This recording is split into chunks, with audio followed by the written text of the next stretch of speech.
If you've been through IVF, maybe once, maybe multiple times, and it hasn't worked, you know the pain isn't just physical, it's emotional, it's mental, it's soul deep. You've done everything, tracked every cycle, followed every protocol, injected every hormone, hoping this would be the one, but it wasn't. In this video, I'm going to guide you through 5 key ways to emotionally cope with IVF failure. These tools you can use right now to begin to heal and move forward with clarity and strength. I'm Dr. Marc Sklar, the fertility expert, and for over 22 years, I've helped women all over the world overcome fertility challenges by addressing not only their physical health, but also the deep emotional struggles that come with this journey. It's just not easy. But before we dive in, I want you to know that I've created something special just for you. It's my free Finding Hope During Your Fertility Journey Masterclass. In it, I'll walk you through my proven framework for rebuilding trust in your body and reigniting your hope. Whether you're just starting again after IVF, considering your next steps, or just emotionally exhausted. Click the link below to save your spot. This class could be the turning point you've been needing. Now, let's talk about the 5 key ways to emotionally cope with IVF failure. All right, so the 5 ways to cope with IVF failure emotionally. It's difficult. One thing I always look back on when I am thinking about emotions and how to manage our emotions going through life and fertility is that it's important for us to acknowledge and feel every emotion, but not to stay stuck or live in those emotions. Whether that is joy and happiness, or fear, or sadness, or grief. Whatever it is, it's important to be able to move through those so that we're not stuck in any one emotion, whether that's a happy emotion or a negative emotion. So the first thing I want you to do is acknowledge the grief. Acknowledge the emotion that you are going through when you have a failure. IVF failure is a real loss, like any other loss that you experience.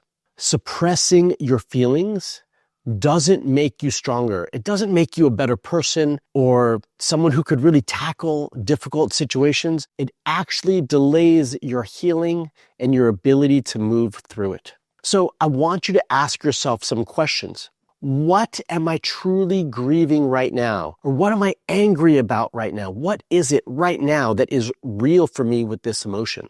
Number 2, is it the embryo? Am I sad or upset because the embryo didn't make it? That I'm not pregnant? The time that I lost?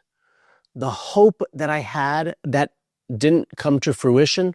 The vision of motherhood that is delayed or that maybe I feel isn't going to happen? What is it that you are actually grieving? I want you to not to just think about it. I want you to journal it. I want you to write it down. Name the emotion that you're feeling and the answers to these questions. Feel them fully. Cry, hug your partner, be there with your partner. That is the first step to your healing process. And like I said when I started this video, or this section of the video, is I want you to be with this emotion, but then I want you to move through it and not stay in it. Okay? That might take a day, that might take a week, that might take a month. I'm not telling you how long you need to take to move through it, but I don't want you to stay stuck in this emotion, right? And the first step of that is acknowledging the emotion or the grief that you are feeling. The second tip is talk about it with the right people. That's right.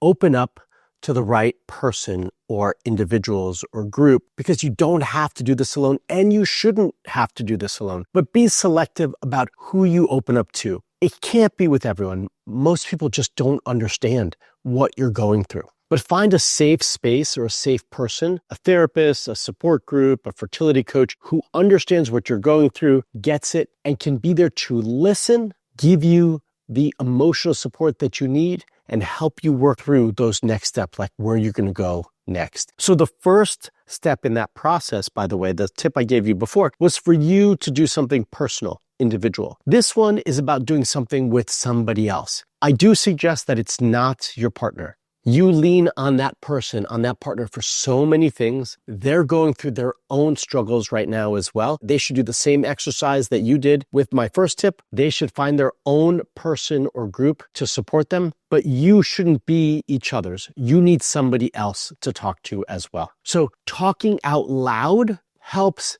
give sense to the inner chaos that's going on inside, the inner emotion. And being heard by somebody else is part of that healing process. And that is essential to your success to move through this difficulty. In my fertility coaching program, it's a group process. We are part of a group. Everything isn't part of a group, but we do have a group that supports each other. And in this private group, it's beautiful to see. It's so amazing to see the friendships that have been created, and more importantly, the support that has been given.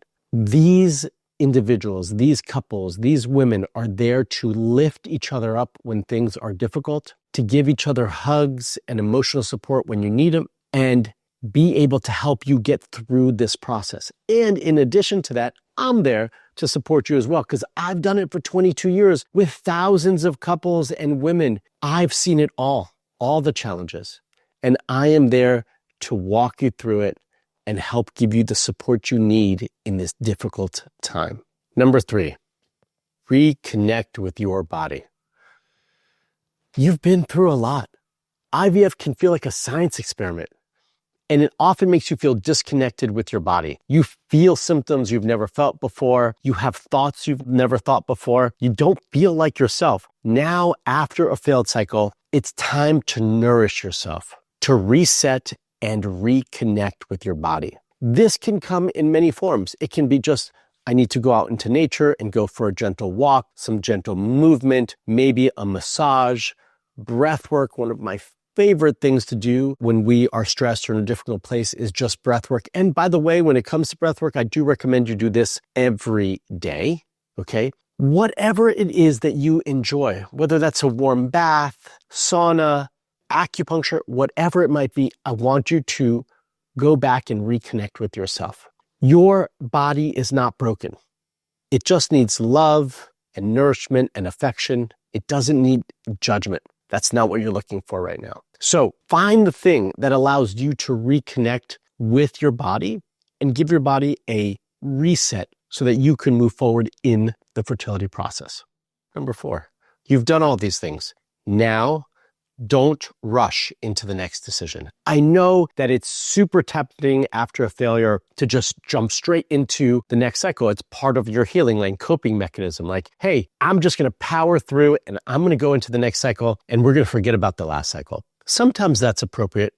Often it's not.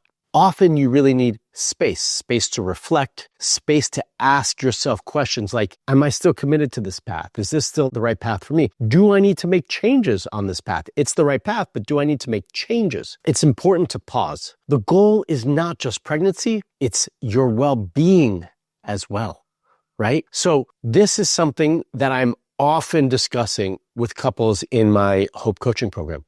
It's about, what do we do now? We've had this failure. Let's reassess things. I'm not a huge fan, by the way, of doing repeated cycles over and over. Maybe one here or there, but not continually. Okay? I like for space in between. It allows your body to rest and recover and heal. It allows your mind and spirit to recover and heal. Emotionally, it gets you into a better place, and it allows you to be able to reflect on the process and if there are any changes that need to happen. I can't begin to tell you, by the way, how often I ask couples to wait. Some push back and move forward with the cycle, but many listen and they take a step back. They might take 1 or 2 cycles off. And I cannot begin to tell you the amount of couples, by the way, who have gotten pregnant during that time, that they thought they were just taking a break, then were able to create space to create the pregnancy that they wanted, reconnect with themselves, their partner, and just be with each other. And sometimes maybe it's a magical thing. Who would have thought of it? Just have intercourse for the sake of enjoyment versus procreation, and they conceived. So there's lots of benefits to just creating a pause, creating a break, creating space in this process. And often it's really necessary as part of this healing process as well. And the 5th step is to rebuild your hope. Hope is something that I firmly believe in, as you all already know. even if it feels impossible. It doesn't have to be crazy, ridiculous positivity. It means allowing yourself the opportunity to believe that this is not the end of the road. That's what it means. It means choosing to believe that there is still a path forward for you to conceive and have the child of your dreams, maybe one you actually haven't even considered before. Whether that's really another IVF round, I don't know. Or is it a natural approach or a different approach? Maybe you do decide it's a donor option or something entirely different. I just received an email this week from a member of my coaching program who said to me, I've realized after my failures and my recent lab work that having my own biological child with my eggs is just not going to be possible. And I'm committed wholeheartedly to having a child with my partner and having a family, that I am going to move forward with a donor egg. She was fine with it. I was fine with it, right? I have no issue with that. I think it's a beautiful thing. We don't know what's possible and what we're okay with until we get to that line in the sand and have to make those decisions. Hope gives you the power to decide what actually comes next. I want you all to rebuild your hope. And to get there, there are steps. These 5 steps that I just mapped out for all of you that will allow you to heal from the IVF process, the failures of IVF, and be able to see a clear path forward of what is possible, what is hopeful, and what is true. If you're feeling lost and you're wondering what your next step should be, let's talk. Our personalized fertility assessment is designed to uncover what's been missed, map out a real plan, and help you move forward emotionally and physically. Click on the link below to book your free assessment to talk with my team and start getting real answers. IVF failure doesn't mean you failed.